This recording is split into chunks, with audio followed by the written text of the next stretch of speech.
Welcome, everyone. My name is ERIN KEARNS, and I'm an assistant professor in the School of Criminology and Criminal Justice and with the Insight Center at the University of Nebraska at Omaha. Joining me today to discuss inclusive urbanity is ZRINKA BRALO, CEO of Migrants Organize, and DEBORAH CULLINAN, the CEO of Yerba Buena Center for the Arts. Urban diversity is an underleveraged source of creativity and innovation. In this session, we'll show how cultural inclusion can be fostered through education, placemaking, art, media, and intercultural governance and citizenship. Thank you for joining us at World City. The first question that I want to ask to our panelists, and I will direct this one at you first, Deborah, is why do you think that urban inclusivity is so important to discuss today? Thank you, Erin, and I'm so glad to be here with you, ZRINKA. Looking forward to the conversation. I mean, to me, the phrase urban inclusivity really makes me think about our interdependence. And so many of the challenges, the inequities, the injustices that we face today are really rooted in the fact that we don't understand our interconnection, our interdependence, and that together we can be better. And so for me, as we think about how our cities will contend with the past and heal forward, it is abundantly important that we consider who we are becoming, and how we come together and celebrate our differences and what we share and our interdependence. I don't see how our cities can grow forward without really valuing that. Thank you. Did you want to add to that, ZRINKA? Yes, I mean, perhaps from a slightly different angle and a time frame. Why am I the urban animal personally? Because a lot of my survival, I think, during the war in Bosnia, where I'm from, so from Sarajevo, came from the fact that we were stronger together in the city under the siege, because there was strength in numbers and in that togetherness. And that sort of circled back 30 years later in the pandemic in London, where I'm based, for me, where mutual aid groups started popping up. And although we started organizing first online on our neighborhood apps, we started then meeting each other and delivering support for those who could not come out. And that suddenly made me revise my pensioner plan to move out of the big city to a small resort with fewer people, because suddenly that was what was the most important asset for all of us, was those connections, that even though we live in a super urban, diverse city where everybody goes about their business, we suddenly found each other and connected into these neighborhood relationships of mutual need and support, which was so reassuring and so important. That is so beautiful. It just makes me think in California about what happens when we experience wildfires, or when we experience earthquakes, and the way in which we can come together and see one another anew, and imagine that the only way through it is if we are holding hands and moving in direction. So thank you for sharing that. It's really beautiful. Yeah, thank you very much. And that actually dovetails into what my next question was really thinking about what the impact of COVID-19 the last couple of years has had on urban inclusivity and urban change, as you've had, as ZRINKA, you've just brought up some of these changes in building networks and communities within urban places, also with people leaving urban centers, seeking more space. How do you think that has changed some of the understanding of urban inclusivity currently, and sort of what that might look like for the future of it?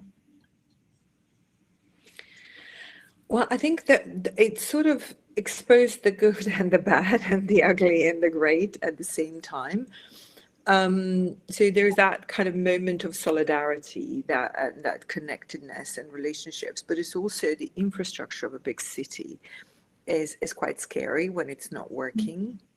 And I don't mean just the health infrastructure, which in the pandemic was obviously the most important, and we ended up building and opening hospitals. And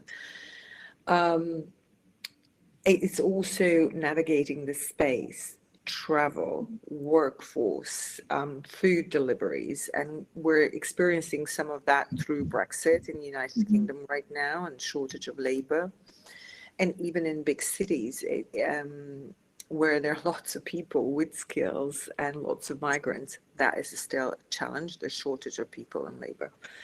So I think we need to rethink how we invest in people as well as spaces, and how we go slightly more local in terms of our communities of interest and neighborhoods in a traditional way of thinking. Because for a long time, my sense is that we were operating in a number of different communities on a daily basis, from being a commuter in the morning, then part of the certain workforce, a family unit, neighborhood, friendship. So there are too many superimposing identities. And then suddenly we're feeling constrained by our geography, which is urban. How many parks do we have? That we had those restricted walks during the lockdown days. So all these things, suddenly things that we didn't pay much attention to, became really important. And with the climate catastrophe, you mentioned fires, Deborah, I think that it's also, the quality of air that we breathe and how that all connects to our governance. Because that quality of air that we breathe in London is political decision, as is everything else. So how does that lead us back to our city's democracy? And for me, particularly from the point of view of where we are as an organization, and what is my passion and my work is campaigning for migrants' rights and migrant justice, it is also nation states are behaving differently and are more hostile towards migrants and refugees, whereas big cities are not. And I think there is an opportunity there, back circling back to the governance, as well as this kind of need for recognizing all of us in our own right as contributors to these big urban spaces, and therefore by definition included. Yeah, and when I think about this, particularly in terms of where I come from in my work, I think a lot about this growing understanding of the role that artists and arts organizations can play in the life of their communities, and the connection between what artists do, particularly artists who are deeply rooted in communities that have been historically left out or undervalued, who are advancing equity, health, and well-being, who are building on the conditions that are vital to healthy community, social cohesion and belonging, collective safety, civic engagement, civic muscle, community identity. These are things that artists drive, and they're the conditions that are really essential to all of us achieving health and well-being. And there's a growing conversation here in California and also across this country around the creative workers, around the WPA of this time, where we can think about the artists that spilled into the streets during the pandemic, the artists that transformed shuttered venues and businesses, that celebrated community identity, that met people where they are and embraced what is beautiful about the hyperlocal, artists that are helping us to make meaning of this time, helping us to contend with our past and repair in order to move forward. So what I've seen, from pre-pandemic to wherever we are now towards, I guess, post-pandemic, what I see is an extraordinary opportunity for us to understand that art and creativity, that the human ability to imagine and build better futures is what we are going to need. And if we can look at the way cities relaxed, look at the way, again, we're in the streets, we're on the sidewalks, we're experiencing ourselves differently because we were able to think more imaginatively. It took global crisis, it took racial reckoning for us to be able to say, hey, why don't we just eat outside? Why don't we just dance in the streets? Why don't we think differently about community space? And so it's my hope that of all the challenges we face in our cities, that we can hold that flexibility, that ability to imagine, and that understanding that artists and creative workers will be essential. Yeah, very well said. I think to add to what Deborah was saying is two things come to mind. This morning, I went with our campaign, Patients Not Passports, which is all about access to healthcare for migrants and refugees, which is now problematic in this country, or it doesn't happen for everyone. Universal healthcare system is no longer universal. So we did a protest, a banner drop at Westminster Bridge, and one of the activists is in her 70s, and after we finished, she said, oh, I have an hour's time, I'm going to go and see my husband's heart. And we were next to the St. Thomas's Hospital, which is on the Thames across the Parliament. It's quite iconic, that whole space. And I said, what do you mean, your husband's heart? And she said, my friend did a heart. Her husband died from COVID, and there's this massive remembrance wall where people could post hearts with the names of their loved ones who passed away as a result of COVID-19. And it's the biggest artistic memorial made by Londoners that gives me goosebumps when I think about it. And it was really important for her to go and visit that heart and to make sure that the rain did not damage it and that it's still there, it's still standing. And I think there is a process that we all still need to collectively engage, which is process of grieving. That's right. For the massive loss that I don't think there's anyone on this planet who doesn't know someone close to them who did not pass away or got very sick or suffered as a result of this pandemic. So I think that collective processing and how we tell that story opens up this space for artists to occupy with us, all of us together.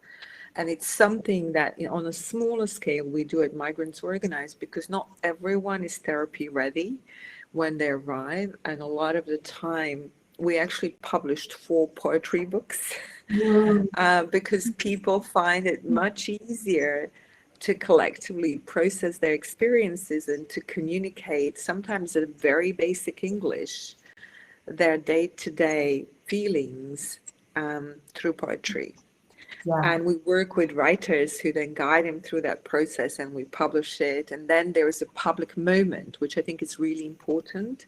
And in big cities, it's so powerful when we congregate in squares, which is when we come out of that moment of isolation. And I think telling stories is how we make sense of everything. So whether we do that through music or dance or writing or any other, painting, any other form of expression, I think it's going to be crucial. And we have a chance now to become sort of more gentler kind of societies in big cities.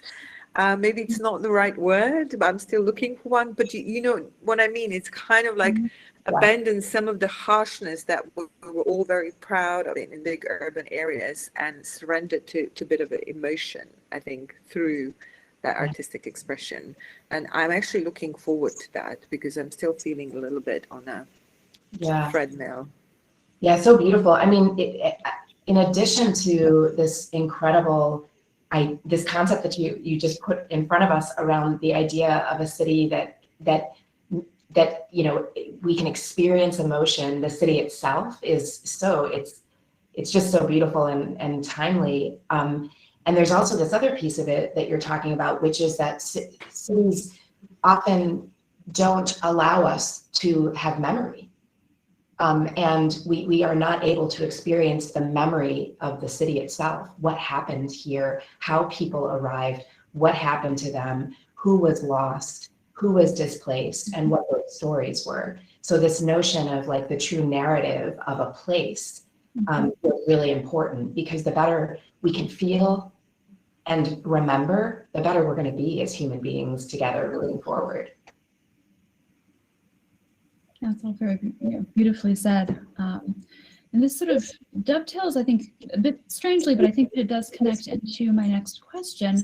And all of us on this panel, presumably anyone who is attending the panel, knows that there is this power in urban life, this beauty in urban life.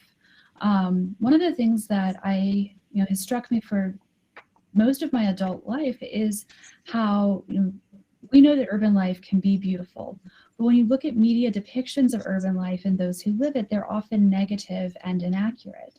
But for so many people who have never lived in a big city, perhaps have never visited a larger city, that's the only reference that we have. So how can we change the narrative on what urban life means, what inclusive urbanity means for the broader population who perhaps doesn't have these lived experiences? Do you want to jump in? Well, I have a reference point, and for me, it is the Olympic Games. Not so much the sports and Olympic Games, but I danced in the opening ceremony for Winter Olympics in Sarajevo in 1984. And I was S in Sarajevo, as we spelled out Chamonix, Sarajevo. And then I happened to be in London in 2012 for the Summer Olympics. And there's something, people were so skeptical and whinging quite a lot about the traffic and the cost and the building sites and, how we were all disturbed in a process of creating the Olympics. Not so much in Sarajevo, but quite a lot in London. And then when it happened, and then when the opening ceremony started, there was this piece of storytelling, very artistic, in many different ways, but there was a coherent story. We were all just mesmerized. Even the worst cynics surrendered. So when I want to kind of remind people of how great London can be, it's just to remember it through those eyes of the Olympic opening ceremony, regardless of what you think about Olympics. But there is, and LA had that, many other cities have that. And I think inhabitants would know what I mean when I say that there's that kind of some invisible hand brings the spirit together and we're all in it. And it's magical and it's beautiful. So I think we could do with more of those, perhaps not organizing Olympics all the time, but capturing that kind of festival idea and the spirit and carnival. We do Notting Hill Carnival in London, which we missed during the pandemic, and that also 3 days of just great fun in a big city. It's amazing.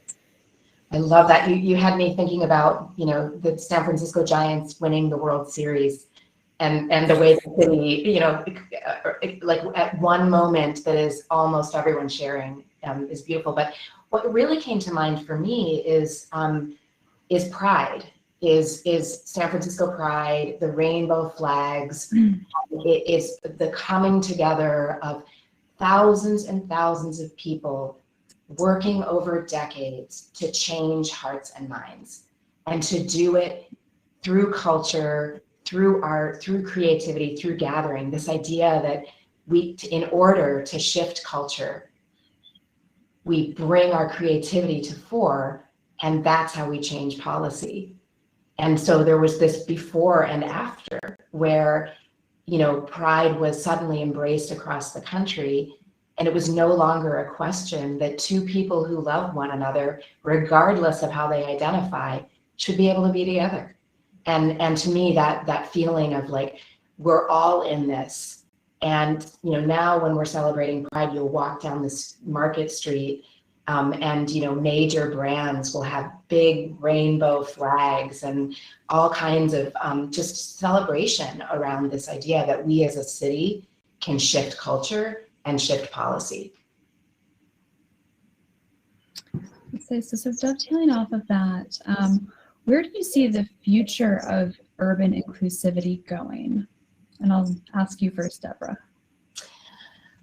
I mean, for me, it'll be a little maybe broken record in just that I think the way that I experience that phrase is that it's necessary. There's no not inclusivity. There's no future of cities without the idea that we are inclusive and we are equitable and we are telling the story of who we have been, who we are, and who we can be, and that our infrastructure is moving in that direction. I think it's challenging because of all the other challenges that we're experiencing as divided places, as places that are built on inequity. You know, for us, it's really about, again, in my mind, it's about being able to imagine, right? I think often of that great piece that Arundhati Roy wrote at the beginning of the pandemic. The pandemic is the portal, and we have a choice. We go through it really heavy with all the baggage, or we go through it lightly in order to get to the other side, so light that we can invent anew. So to me, it's got to be about either radically disrupting the current systems and the current infrastructure, or entirely inventing anew. Okay. Yeah, that's Arundhati Roy is my favorite. and I will follow in that spirit with another quote, which is very relevant to inclusion of migrants and refugees, which she said, there is no such thing as voiceless. There is only deliberately ignored and preferably unheard, or something like that. Mm-hmm. And I think for me, that's the biggest challenge of urban inclusion. Excuse me, I knew this was going to happen. Talking too much. Which is economic inclusion or class, housing, and then all the other challenges that are going to come out of climate catastrophe that we're facing in big cities, which is pollution. And so, and the reason why I'm optimistic about these challenges is partly because I hang around a lot of young people who are really clear and determined to take these challenges on. So that's very powerful. Mm-hmm. And also because I'm always reminded that all these things are man-made, like big cities, they're man-made, human-made, or, you know, very few women were making them in many different ways. But also all these things that are making cities inhospitable and less inclusive are man-made. So they can also be remade differently. And so we just need to imagine what would that look like, and then let that imagination take us forward, and imagine better and bigger. And bolder. Mm-hmm. And there's something too in what you're saying also about, at least in my experience, we often as cities look at the problems in discrete ways, and we fall in love a little bit with our solutions, instead of really falling in love with solving the problem. And it's a holistic thing. Like, we can't be inclusive if we're not looking at housing, if we're not looking at transportation, if we're not looking at workforce development and healthcare. And that leads me to, again, at least in my experience here, the idea that it needs to be a regional approach. Like, we're not going to solve it all in the confines of a city like San Francisco, and we have to look larger at the Bay Area in our context to really understand how people will, how we'll address food justice and economic insecurity, you know, transportation, all of this as a region. So there's something there as well. Yeah, that's a great point. So as we're starting to wrap up, the last question that I wanted to ask is, what is the most valuable lesson that you have learned in your work related to urban inclusivity? I realize that's a very big question. So do either of you want to take it first, or do I just draw straws here? I'm happy to. You know, it's Thank you. I'm not sure if what comes to mind for me is just the simple idea that communities are the best designers of their own futures. And for us, artists are really central actors in this work, but it's about shifting away from top-down planning and execution to, you know, working with community. Oh, and how do I follow that up? It is, I think I'm an organizer. So everything that we do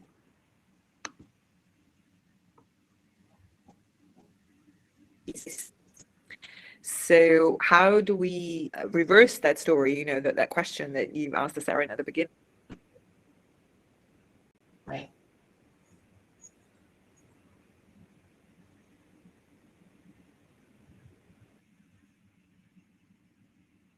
Yeah, Oh. You've lost ZRINKA. Technical error. Difficulties. Well, we'll see if we get her. There she is. We're back. Oh, sorry. I see. I knew this was going to happen. I don't know at which point I was cut off, but to wrap it up, I said Right at the beginning. I'm an organizer. So organizing starts from building relationships, one-to-ones, relationships of trust, and nothing can be. There's no shortcut there. You have to spend your time meeting people, getting to know them, and listening. And I think one of the things is really that I've learned in organizing is the practice that we call radical listening, which I think artists are really good at. So that would go to your point.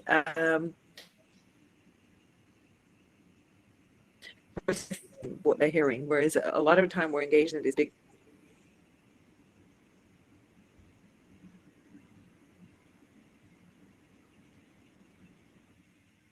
I've frozen again. So if we don't, if ZRINKA can't reconnect, Deb, were there any last thoughts or anything that you wanted to say, anything that I didn't ask? I mean, I think that ZRINKA landing us on this idea of radical listening and connecting that to the idea also that people are the best designers of their own futures is a really beautiful way for us to bring it home. Yes, I fully agree. I think this is something, you know, that in my own work and in many of our works, not listening enough is the biggest detriment. It was a really beautiful lesson. Yeah. Well, thank you so much. This was wonderful. I can't believe 30 minutes flew by. Indeed.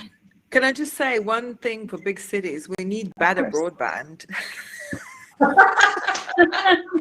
Oh God, this pandemic showed us, especially those privileged who could work from home. It's like we really need to sort that out. It's perfect. Well, thank you both so much. This has been a pleasure, and thank you to everyone at home who tuned in to listen to this discussion. A pleasure. Thank you. Have a great rest of your days.